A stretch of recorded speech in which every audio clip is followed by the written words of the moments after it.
Hola, ¿qué tal? Muy bien, bienvenidos sean a Hablando de Marketing en este segundo capítulo de libros.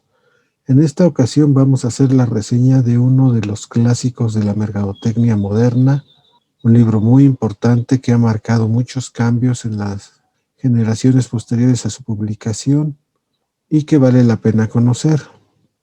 Este libro se llama Las 22 leyes inmutables del marketing, de Al Ries y Jack Trout.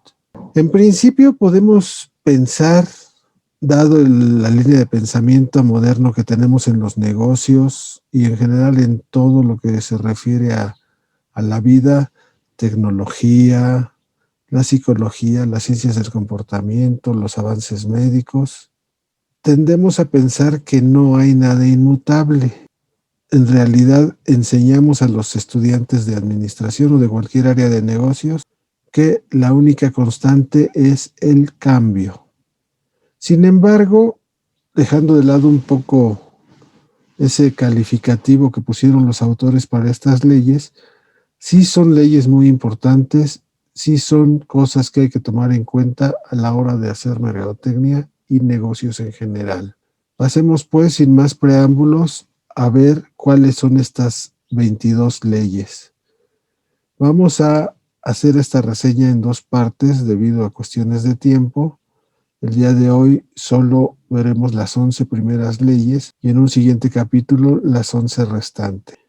Muy bien, la primera ley se llama la ley del liderazgo, en donde el corolario sería: es mejor ser el primero que ser el mejor.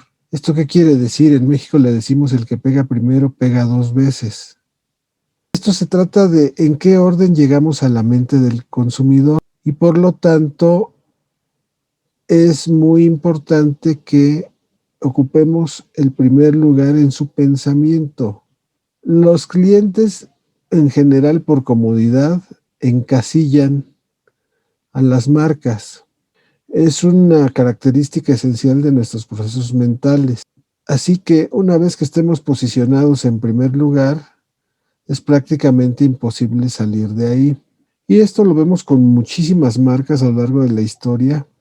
Por ejemplo, cuando estábamos viviendo la época de los videocassettes, Sony se posicionó como la marca por excelencia de todos estos equipos, sin importar que hubiera equipos más flexibles, con mejores características, tecnológicamente más avanzados. Sony sigue aún siendo el top of mind, o sea, el número uno en la mente de muchos consumidores a la hora de comprar tecnología para el hogar. La segunda ley que vamos a analizar es: si usted no puede ser el primero en una categoría, cree una nueva categoría. Es decir, si no llegamos antes que nadie, vamos a crear una categoría en donde seamos los primeros sí o sí. No es bueno competir con el que ya está en primer lugar, porque sale muy caro y tenemos que doblar esfuerzos. Nos dicen los autores que es mucho mejor gastar las energías en una nueva categoría en donde sí seamos los líderes, para no tener que compararnos con la competencia, pensando en que somos mejores, buscar en qué podemos ser los primeros. Entonces, no preocuparnos tanto por la marca, sino en las categorías.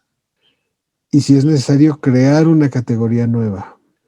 A lo largo del libro, los autores nos dan muchos ejemplos y casos de análisis de compañías que han tenido éxito aplicando cada una de estas leyes. Con una lectura muy amena nos van llevando a entender mejor cada una de ellas. La tercera ley se llama ley de la mente y dice: es mejor ser el primero en la mente que el primero en el punto de venta. Una vez que la mente está estructurada, ya hemos creado un trayecto para encontrar una información y este no se puede cambiar. Aquí se puede aplicar la frase: no se puede causar una segunda buena impresión. Esto es importante. A veces otros productos se venden más. Sin embargo, si somos el primero en la mente del consumidor, vamos a ser la marca anhelada y va a ser muy difícil que nos saquen de ahí.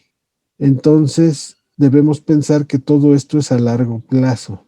Por ejemplo, en los años 80, Ford, la compañía automotriz, lanzó una campaña muy fuerte, publicitaria, para lanzar sus vehículos de lujo, Cougar, Thunderbird, y preguntando al responsable de marketing de la empresa cómo es que lanzaba esas marcas caras habiendo en el mercado autos mucho más económicos. Y él contestó muy sabiamente para la época que lo que querían era hacer la marca que estuviera en la mente del consumidor al comprar un auto, aunque no les alcanzara, de tal manera que cuando tuvieran recursos acudieran a comprar los vehículos de Ford. Y eso era cierto, en esa época el Volkswagen clásico, el escarabajo, se vendía muy pero muy barato a comparación de lo que son los coches económicos hoy en día. Cualquiera podía comprar uno. Ese era el primero en el punto de venta. Sin embargo, la marca anhelada o lo que la gente en realidad hubiera comprado de tener los recursos era un Cougar. Aquí el primero en la mente es otra de las leyes que se aplican a largo plazo. La cuarta se llama ley de la percepción. Dice, el marketing no es una batalla de productos, es una batalla de percepciones. Y esto aún hoy es totalmente cierto. El cliente siempre cree que está en lo cierto y es muy difícil que alguien rectifique y diga, pues sí, me equivoqué, cuando ya ha realizado una elección o tomado una decisión de compra por los factores emocionales que lleva implícito el proceso principalmente. Muchos consumidores toman decisiones basadas en las opiniones de otros. Es decir, si alguien en quien confiamos dice esta es la mejor marca, nosotros tendemos a seguirlo. Y no necesariamente se basa en confiar en esa persona, sino en admirarla, en que sea conocida o reconocida en su área.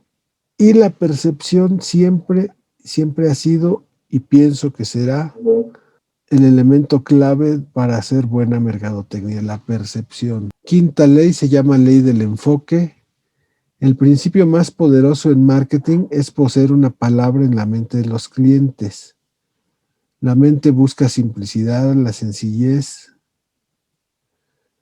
y por eso las marcas deben buscar palabras de uso común, orientadas al beneficio y que sean diferenciadoras. Lógicamente, el receptor añadirá nuevas palabras por asociación, pero la palabra madre será la misma. ¿Cómo encontrar esa palabra? Básicamente buscándole en los atributos del producto o de la marca. Por ejemplo, ¿con qué identificamos limpieza? ¿Con qué identificamos salud? ¿Con qué identificamos comodidad?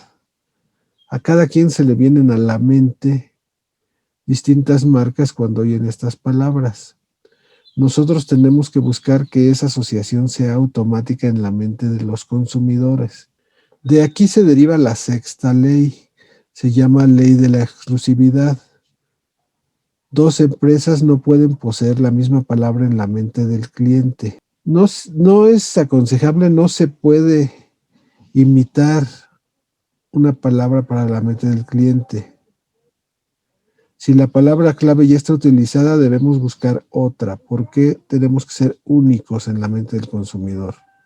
Vamos pues a la séptima ley, que se llama la ley de la escalera. Aquí nos dicen, la estrategia a utilizar depende del peldaño que se ocupa en la escalera. Debemos aprovechar el lugar que ocupamos para reforzar nuestra imagen. Y los autores en este caso nos recuerdan el ejemplo de la arrendadora de autos Avis, que al ser la segunda marca en importancia en alquiler de vehículos, hizo alarde de ello diciendo que tenían que esforzarse más. En caso de que Hertz era el líder. Avis maniobró, por tanto, con respecto a su posición relativa con respecto a un enemigo a vencer. No se debe olvidar que, según los autores, el número máximo de peldaños ordinales que podemos recordar es pequeño, a lo sumo 7, siendo el reparto de la cuota de mercado entre los tres primeros es de 4, 2, 1. Entonces hay que aprovechar nuestra posición en la escalera, quiere decir en qué lugar estamos en la mente del consumidor. Octavo, ley de la dualidad. A la larga, cada mercado se convierte en una carrera de dos participantes. El cliente tiende a pensar que en la mercadotecnia se da una batalla entre dos productos, por lo que en su mente normalmente se mantienen dos marcas en la cima, entendiendo que para el consumidor común en un duelo solo hay dos rivales. Y vemos a Coca-Cola contra Pepsi-Cola, vemos a Google contra Microsoft o contra Apple, etcétera. Tendemos a hacer a un lado a los terceros y cuartos rivales. Entonces, tenemos que enfocar nuestras estrategias a ganar en la mente del consumidor un duelo de dos. Novena, la ley del opuesto. Si opta al segundo puesto, su estrategia está determinada por el líder. Esto es, si somos seguidores, no nos queda más que tener en cuenta la estrategia del número uno, no para copiarlo, pero sí para determinar nuestras acciones. Así que debemos descubrir cuál es la cualidad esencial del líder y presentar al cliente potencial algo opuesto. No debemos, bajo ninguna circunstancia, tratar de copiar al líder. Debemos presentarnos como una alternativa viable. Décima, la ley de la división. Con el tiempo, una categoría se dividirá para convertirse en dos o más categorías. Es cuestión de tiempo, se va a acabar produciendo un único líder por cada una de las categorías, ya que son entidades separadas. Y estas categorías pues se dividen naturalmente. Onceava y última que vamos a analizar hoy, la ley de la perspectiva. Los efectos del marketing son a largo plazo. Esta me parece sumamente importante porque nos indica que no debemos apresurarnos a la hora de tomar decisiones. Si debemos tomar una decisión de suma importancia, debemos no tomarla si es que solo vamos a tener en cuenta sus efectos inmediatos, porque esto puede ser justo lo contrario de los que realmente obtengamos transcurrido el tiempo suficiente. Por ejemplo, si un hotel de lujo junto al mar, muy exclusivo, se pusiera de repente en oferta de 2x1 o 4x1, puede ser que en 1 o 2 meses llenemos el hotel, pero a largo plazo estaremos traicionando a nuestro cliente meta original, que era un cliente con mayores exigencias de exclusividad y lujo. Por lo tanto, debemos de pensar siempre en el largo plazo. Esto es sumamente importante, recalco, porque si decidimos solo basados en el corto plazo, un aumento de ventas brutal o algo, puede ser que estemos cometiendo un error muy, muy grande. Pues bien, estas son las primeras 11 leyes inmutables del marketing según Rice y Trout. Hay que tomarlas con seriedad, pero con cuidado. Son verdades absolutas que han sido demostradas a lo largo de la historia de los negocios. Solamente tenemos que ejercitar nuestra imaginación y todas nuestras capacidades para poder ponerlas en práctica. Muy bien, nos vemos en la segunda parte. Muchas gracias por su atención. Que la pasen muy bien.